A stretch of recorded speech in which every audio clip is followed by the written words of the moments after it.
Assalamualaikum warahmatullahi wabarakatuh.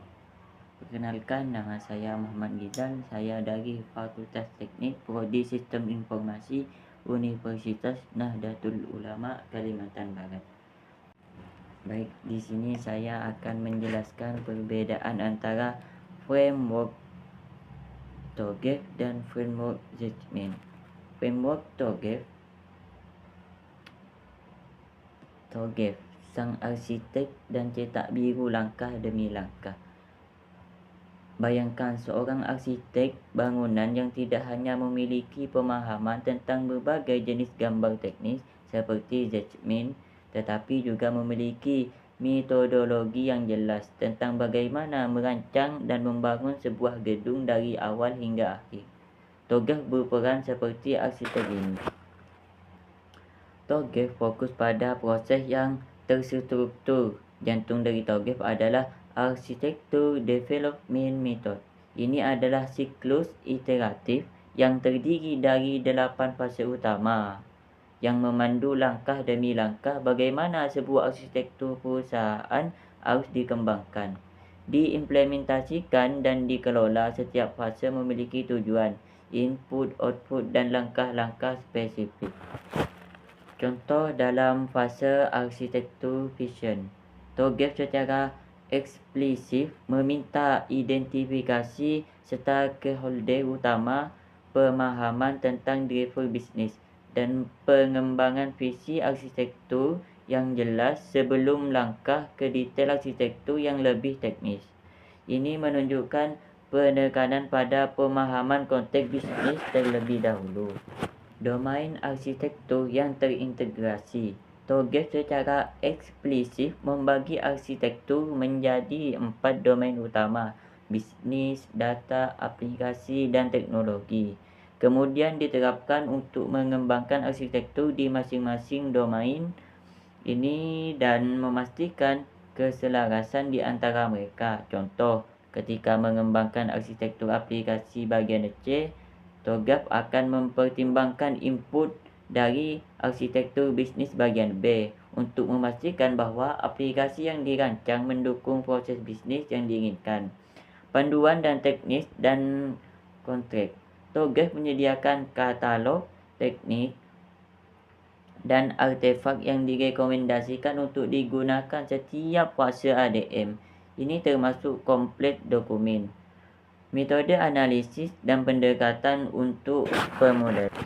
Contoh, TOGAF menyarankan penggunaan bisnis skenario tekniku dalam fase A untuk memahami kebutuhan bisnis secara mendalam melalui skenario penggunaan sistem di masa depan. Governance dan manajemen perubahan. TOGAF tidak hanya fokus pada pengembangan awal arsitektur, tetapi juga pada bagaimana arsitektur tersebut dikelola, dipelihara dan diubah seiring waktu melalui fase implementation, governance fase G, dan arsitektur change manager fase H. Contoh, TOGAF mendefinisikan peran dan tanggungjawab dalam tata kelola arsitektur serta proses untuk menangani permintaan perubahan arsitektur. Contoh, sel di persimpangan, watch data dan owner model bisnis akan berisi model data konseptual dari sudut pandang pemilik bisnis seperti diagram entitas hubungan tingkat tinggi yang menggambarkan konsep bisnis utama. Holistik dan komprehensif. Tujuan Jasmine adalah untuk memastikan bahawa semua aspek yang relevan dari perusahaan didokumentasikan dari berbagai sudut pandang. Ini membantu menghindari adanya celah atau area yang terlewat dalam pemahaman arsitektur. Contoh, dengan memaksa kita untuk mempertimbangkan orang dari perspektif panel, kita diingatkan untuk mendefinisikan pemangku kepentingan utama proyek arsitektur. Netral terhadap metodologi. Jasmine Framework tidak memberikan panduan tentang bagaimana artefak-artefak ini harus dibuat. Ini lebih merupakan kerangka kerja apa yang perlu dibuat dan dari perspektif mana. Contoh, Jasmine tidak mengatakan apakah kita harus menggunakan UML atau ELD untuk memodelkan data. Itu hanya menunjukkan bahawa model data perlu ada dari perspektif desainer sistem.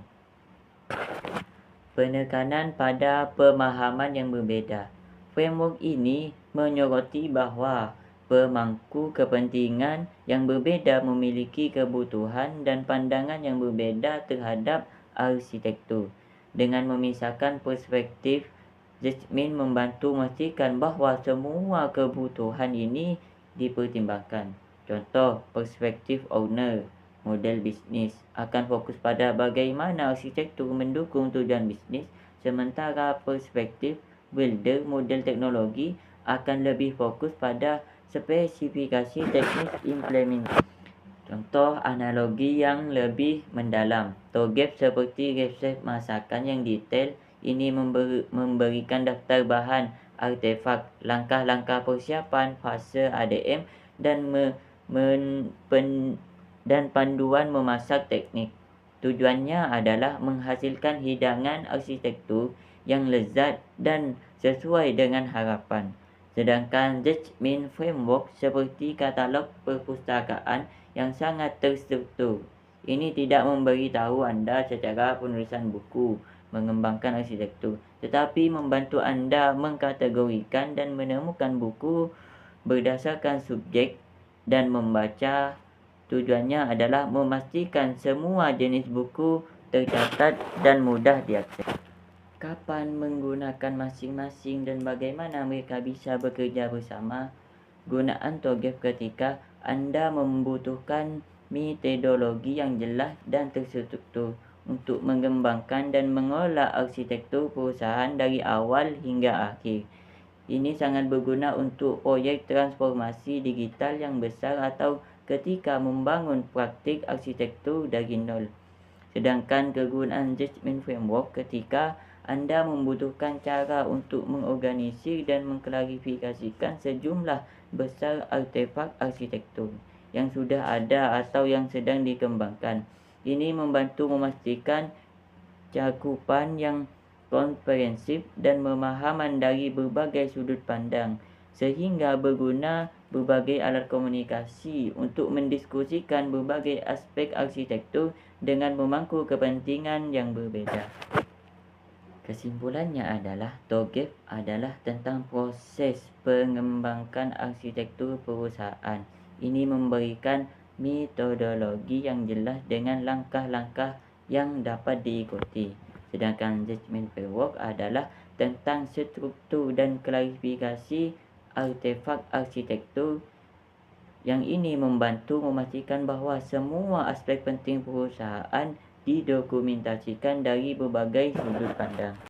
Selanjutnya iaitu Jasmine Framework, sang pengkatalog dengan perspektif berlapis. Bayangkan seorang pustakawan yang memiliki sistem klarifikasi yang sangat detail untuk mengkategorikan setiap buku berdasarkan subjek dan audiensinya.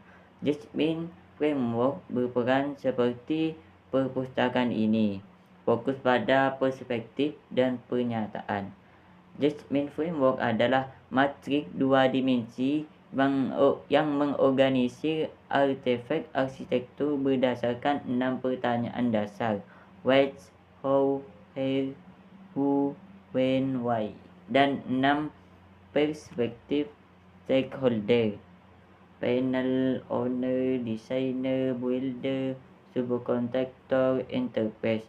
Setiap sel dalam matrik mewakili jenis artefak tentu yang perlu dipertimbangkan dari perspektif tertentu. Sekian dari penjelasan perbezaan antara framework TOGAF dan framework Jasmine dari saya. Kurang lebihnya mohon maaf. Wallahul muwaffiq ila aqwamit thoriq. Assalamualaikum warahmatullahi wabarakatuh.